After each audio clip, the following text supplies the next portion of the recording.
Digital యుగంలో debit credit కార్డులతో లావాదేవీలు చేసేవారి సంఖ్య పెరిగిపోయింది. ఏటీఎం కార్డులతో లావాదేవీలు చేయాలంటే పిన్ నెంబర్ని ఖచ్చితంగా గుర్తుపెట్టుకోవాలి. ఒకవేళ పిన్ నెంబర్ మర్చిపోతే వెంటనే బ్యాంకుకు వెళ్ళి కొత్త పిన్ కోసం అప్లై చేయడం, అది నెల రోజుల తర్వాత రావడం జరిగేది. ఇప్పుడు అందుబాటులోకి వచ్చిన కొత్త టెక్నాలజీతో కొత్త ఏటీఎం పిన్ని 1 నిమిషంలోనే పొందవచ్చు. కొత్త ఏటీఎం పిన్ని జనరేట్ చేయాలంటే ఇలా చేయండి. మీకు దగ్గరలో ఉన్న మీ బ్యాంక్ అకౌంట్కి సంబంధించిన ఏటీఎంకి వెళ్ళండి.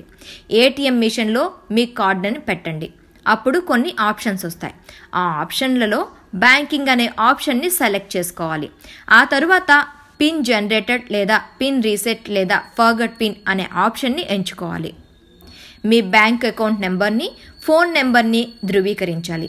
అప్పుడు మీ బ్యాంక్ అకౌంట్తో లింక్ అయి ఉన్న ఫోన్ నెంబర్కి 1 టైం పాస్వర్డ్ వస్తుంది. ఆ 1 టైం పాస్వర్డ్ని ఎంటర్ చేసి పాత పిన్ నెంబర్ని మార్చుకోవచ్చు. ఆ వెంటనే కొత్త పిన్ యాక్టివేట్ అవుతుంది. Please subscribe to Public Talk TV. Please subscribe Public Talk TV. Please subscribe Public Talk TV. Tell me pretty lies, look me in the face. Tell me that you love me, even if it's fake, 'cause I don't fucking care.